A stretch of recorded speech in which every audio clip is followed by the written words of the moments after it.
Yung ating programa ay patuloy po nating itong tapat na palakad, bayang maunlad, tapatan, full disclosure.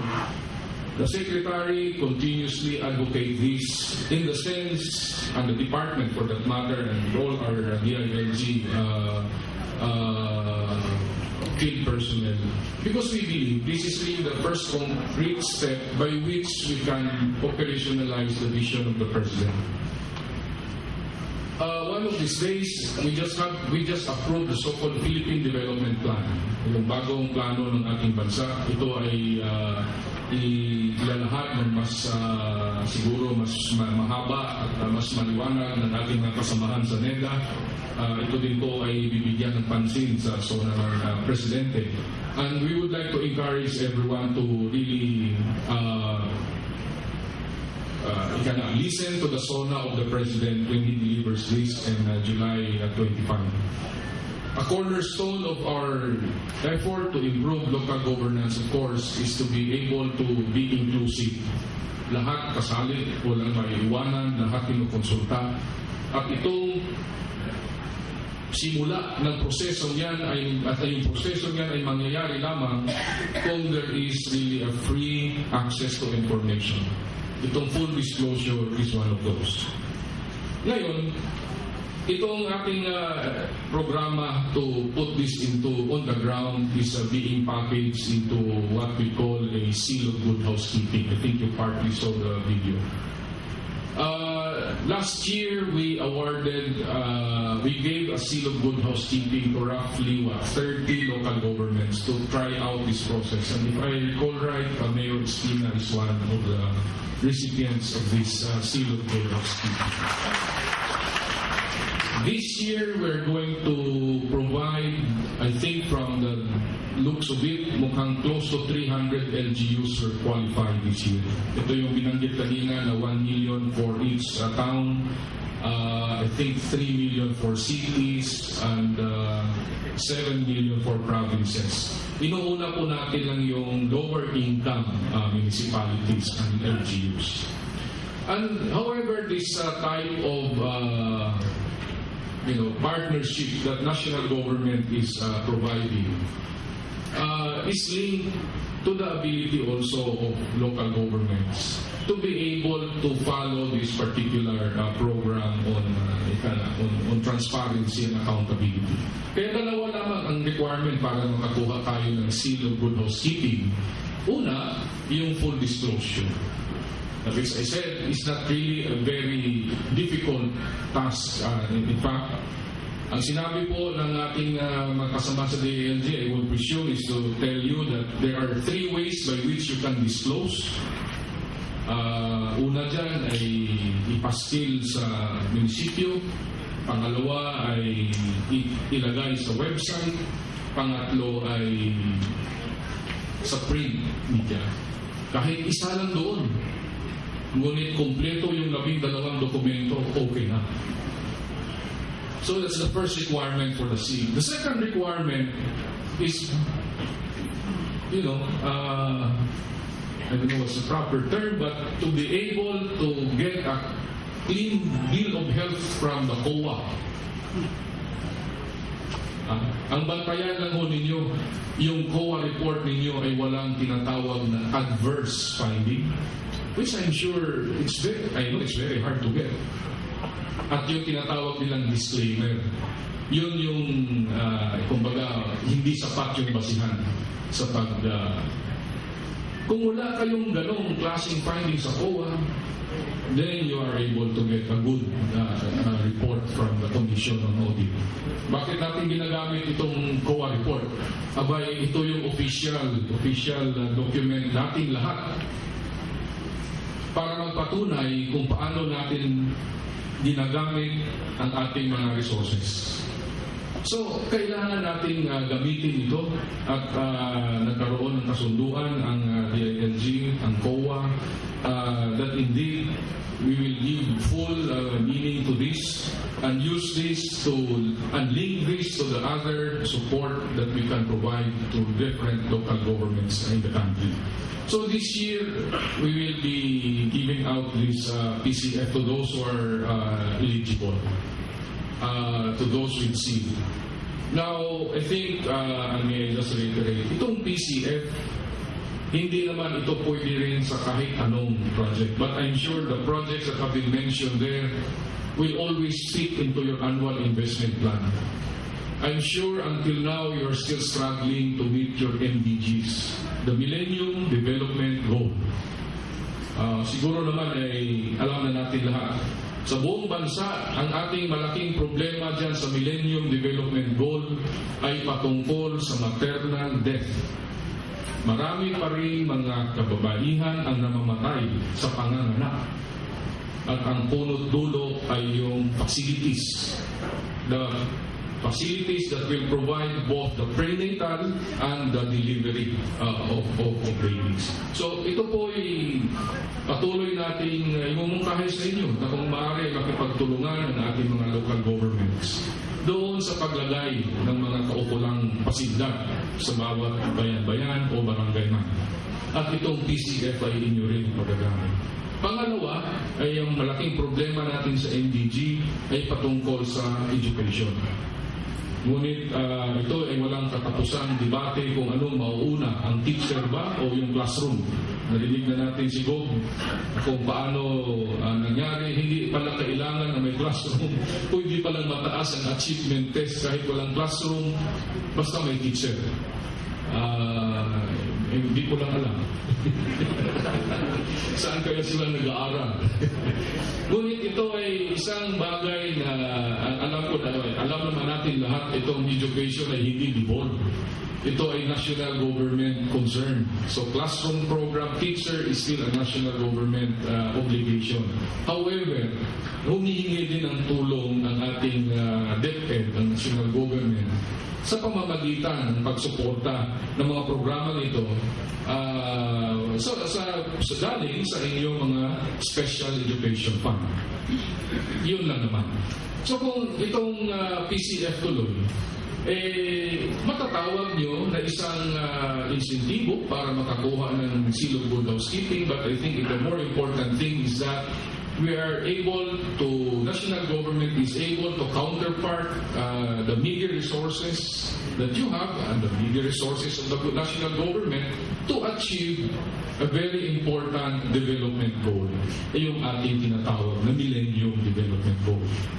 Bottom line, ito ay patungkol sa health and education. So, ladies and gentlemen, this is I think a program that we would like to seek your continued support. Dito sa Region 8, ang I think out of the 149 LGUs, 120 or so have met the minimum requirements. When I say the minimum requirement, all 12, no, less than 100, close to 80 I think, all 12 documents published in one modality, in at least one mode, either a web. I'm sure not all of you have websites. Hindi pa naman din siguro lahat nakakonekta. Pero I'm sure you have all bulletin boards. Yun naman siguro ay hindi mo wala. Kung may local publication, kung maaari lang, ay isama din natin. At ito ay isang patunay and will continue to be a conclusion of our local government's desire and commitment to transparency and accountability. In the immediate short term, it may not have great political, but eventually all of us will all benefit from this in terms of being able to upgrade the kind of decision making that all our people are making with respect to when they select their local officials. So ito po ay nais naming ibigay pansin. We will keep on reiterating this to you. don't be surprised if you're assigned a DILG field officer. From time to time, will gently remind you of this particular provision or laws and the program. And even you can seek their help in terms of going through it. Now, kung wala ho kayong website, we are offering our own website. Ilalagay po namin sa sarili naming website. Kung hindi man sa regional office, we are hosting already several LGUs in the DILG website. If you have time, if you want to see it, just go to our website in the DILG, dilg.gov.ph, and you will see the documents of other LGUs from all over the country who don't have websites but are disclosing this information. Sa mga kasama namin sa national government agencies, ito ay patuloy na pinag-uusapan na eventually the way to engage in the future with the partnership with local governments shall be also influenced by the disclosures that are being taken by our local governments. Humingi rin tayo ng tulong. In fact, I would encourage our local officials kung inyong nanaisin at upang tulungan kayo mag-analyze ng ating mga fiscal reports, which, as I said, it's not very easy to do. I think you can explore the possibility of linking up with your local academic institutions, those who are offering public ad. Kami kinausap. May isang, I think there are 2 provinces in Region 3 who work with the UP College of INSIPAC, the National College of Public Ad and Governance, and said, these are all the data. Help us figure out whether we're effective in the allocation of our resources. Ang maganda nun, libre yung analysis. Kasi mga graduate students ang gagawa. And then they can better recommend what other things can be pursued. Of course, you don't have to accept all the recommendations, but at the end of the day, the way forward is really improving the way we do our analysis of the things and being able to select the better programs that may be pursued because of this new information that is available to everyone. Yung ating mga kasamahan sa local government, I'm sure they're all, your technical staff, I'm sure they're all busy and they will also appreciate inputs from other sectors. At the end of the day, nobody is the monopoly of the good ideas. And at the rate we are going, we need to catch up a lot. And let me close lang by saying that 20 years of the local government code, we have achieved a lot, and thanks to you. Ngunit palagi pa rin pinag-uusapan at ito ay, I think, I would like to invite you to all reflect on this. I'm sure some of you have been local officials for quite some time. And the question that we face as we celebrate the 20th year, this October, we will probably find time to meet again and jointly assess where we are. Ano ba ang ating assessment sa 20 years ng local government code? Saan tayo, in what areas did we succeed? And what are the things that we need to further reform?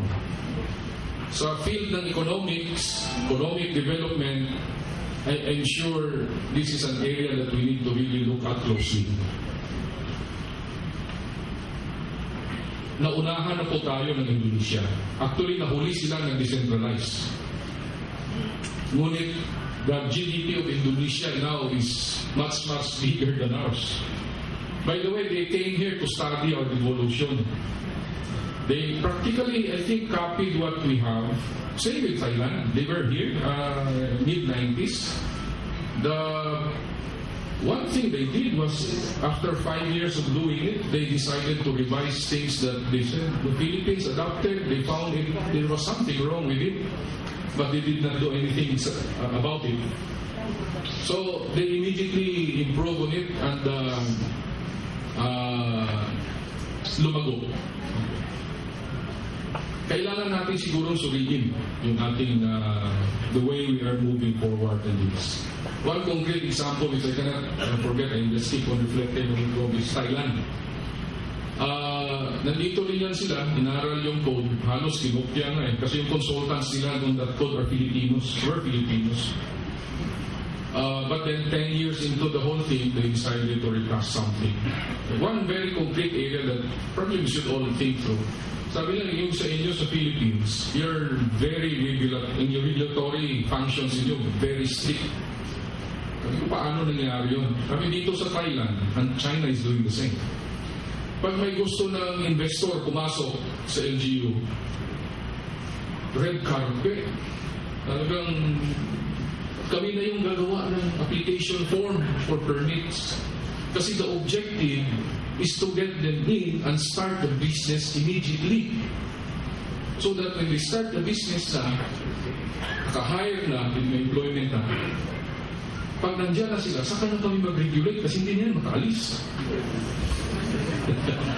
Sa atin daw, iba. This is a businessman talking. Hihingi ka pala ng form, problema na.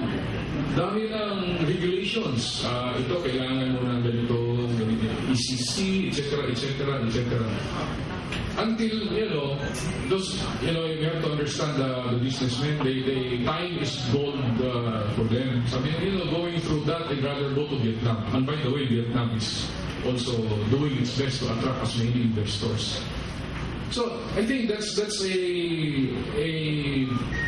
something that we should all think through. Saan ba natin ito dadalhin from the economic point of view? Do we value, I think, how do we deal with the private sector? How do we encourage them to be on board? To be concrete siguro, I think, please take a close look on the BPLS, the Business Permits Licensing Systems that we are doing. We're likewise, together with DTI, where we're saying, kailangan nating simplihan ito. So that's why there's a program, and I would like really to invite all of you to join this program. Libre naman yun, you attend the training, we field people to you, and to help you fix your system. Because, long term, you attract investment. Short term, you increase your local revenues from your permits. That's proven already. Cebu, some towns in Cebu has done it, Cagayan de Oro, etc. Average 15% jump in your collection in your business permit fees. But we need to sustain that. We need to continuously project the country and the local governments to be a competitive place and to erase this notion or perception among the private sector, not only foreign, including local private sector, that it's so hard to deal with our local governments. Kung hindi consistent ang rules, mahirap kumuha at magsimula ng negosyo. I think it's been published several times. Out of the 184 countries surveyed by the likes of World Bank and ADB, we're number 148. Medyo mababa. The issue there is the permits and the building code, and the building permits. So kailangan natin, and all of these are the local. There are national issues, of course, SDC and all those things, but in the local government side, ito yung problema. I'm just trying to link this because I think as we move forward, we can reflect on the past 20 years, but the more important thing to do probably is to think through what will happen in the next 20 years. Local governments will continue to drive our development. In fact, we should really position the local governments to be the principal driver of local government, of the development. But that can only happen if we try to also improve our local policies, our local systems to be competitive. If we succeed in that, we create more jobs. Baka that's the most sustainable way of solving poverty. So yan siguro mga kasama, let's start with what we can do today, and first of all, build the confidence among our people. Disclosure is one of these concrete steps, and we would like to invite you to be part of this endeavor. Maraming salamat.